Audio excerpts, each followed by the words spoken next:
Бүгін сіздерге үйдің ішін қалай сәнді сылақпен әсемдеуге болады, осыны көрсетеміз. Сәнді сылақ деп отырғанымыз Леонардо деп аталатын сәнді сылақ. Дәл осы сылақты біз қалай сылаймыз? Бізге ең бірінші керек құрал саймандарды таныстырып өтейін. Шпатель,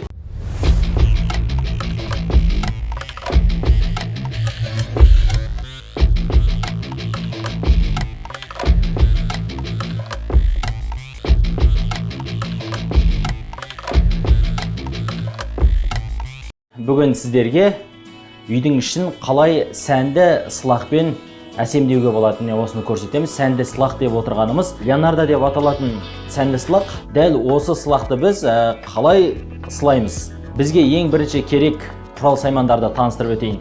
Шпатель, екіншісі бұл да шпатель. Бұл лакты бояған кезде керек. Мынау перламутр деп аталатын лак Леонардоға, тағы сол сияқты декоративный штукатуркаларға, сән сылаққа пайдалануға өте ыңғайлы. Және щетка керек, сосын дәл осындай кішкене шпатель керек. Басқаша материалмен жасаймыз. Ол материалымыз міне глад деп аталады. Міне біз қабырғамызға қатыратын грунтовкамызды жағып алдық. Бұның қатуына 20-30 минут уақыт жеткілікті. Енді кезекте біз тегістегішімізді суға араластырып алуымыз керек.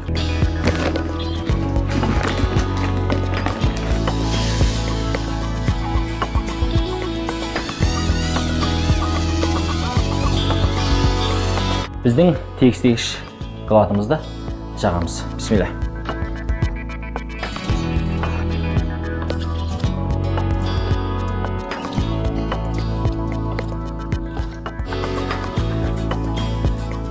Ең бірінші үстінен басталады.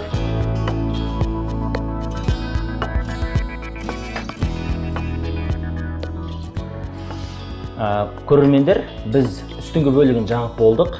Уақытты үнемдеу үшін тездетіп жағуға тырыстық. Ал енді сіздерге қалай жағу керек?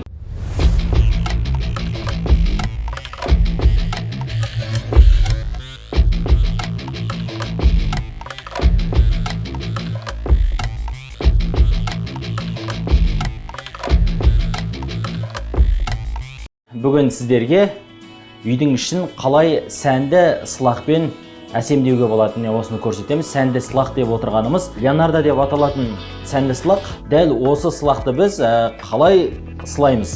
Бізге ең бірінші керек құрал саймандарды таныстырып өтейін. Шпатель, екіншісі бұл да шпатель. Бұл лакты бояған кезде керек. Мынау перламутр деп аталатын лак Леонардоға, тағы сол сияқты декоративный штукатуркаларға, сән сылаққа пайдалануға өте ыңғайлы. Және щетка керек, сосын дәл осындай кішкене шпатель керек. Басқаша материалмен жасаймыз. Ол материалымыз міне глад деп аталады. Олай болғанда да бір стильді сақтау керек. Бір бөлмедегі оюдың өрнегі тегіс бірдей көріну үшін бір стильді қалай бастадыңыз басында, соны сақтай білу керек. Сонда ғана ол бір-бірімен үйлесімді болады. Біз енді жаңадан бері төмен қарай дәл осылай тартып жатырмыз. Міне осы тәсілді жалғастырамыз.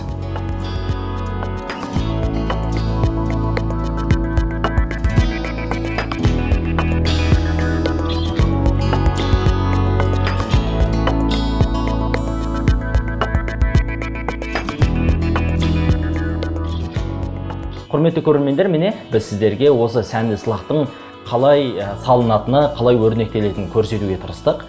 Осы біздің қабырғамыздың өрнегін қалай ажарлы етеді екен, қалай бояймыз екен тәсілдерін көрсетеміз. Енді дәл қазір сіздерге біз сол қатқан сәнді сылағымызды, яғни осы қазіргі таңда осы сәнді сылағымыз қабырғамызда қатып, өз дәрежесінде керекті деңгейде болып тұр. Енді осыған біз бояқты қалай жағамыз? Міне осы тәсілдерді біз көрсетеміз. Қабырғамызды енді егуге кірсек, ол үшін қолымызға міне нөлдік егейтін қағазымызды алдық. Сіздерге қазір көрсетейін.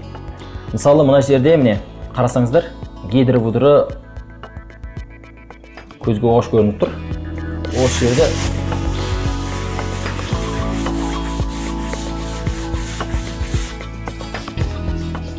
егейміз міне. Негізінде мұндай сылақты Леонардо деп аталатын тегістегішпен жасау керек. Бірақ оның бағасы қымбаттау болғандықтан біз оны арзан бағадағы глад тегістегішмен алмастырдық.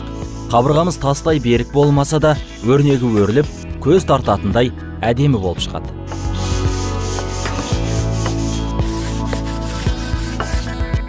Болды.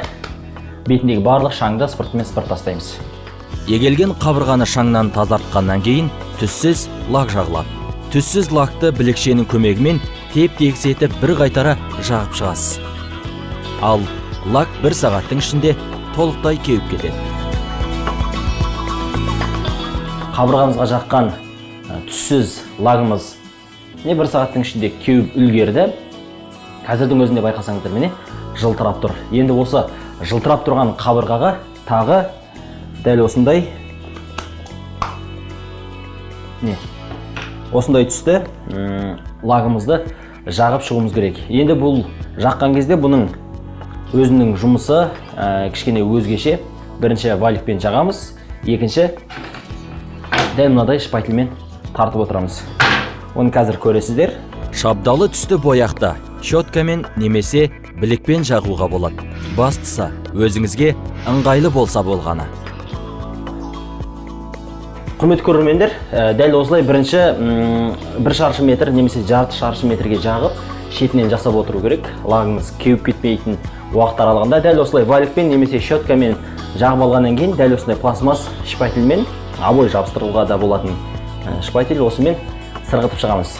Сәндік сылақ түрлерінің аса кең таралғандары: Леонардо, венециандық сылақ және сәндік бояу. Олар алуан түрлілігімен ерекшеленеді. Осындай сылақ түрлері ағаш, мәрмәр, мата және басқа да заттардың баламасын жасауға өте ыңғайлы. Енді осылай жағып болғаннан кейін, мына қалақ жұмсақ болғаны өте жақсы. Осындай пластмастан болғаны. Міне қараңыз. Бұлай тартқан кезде тегіс майда бөлігіндегі лагымызды сыпырып сиырып алып кеттік та, оны мына қуыстарына міне қалдырдық. Сол кезде біздің өрнегіміз салған айдан анық көрінеді.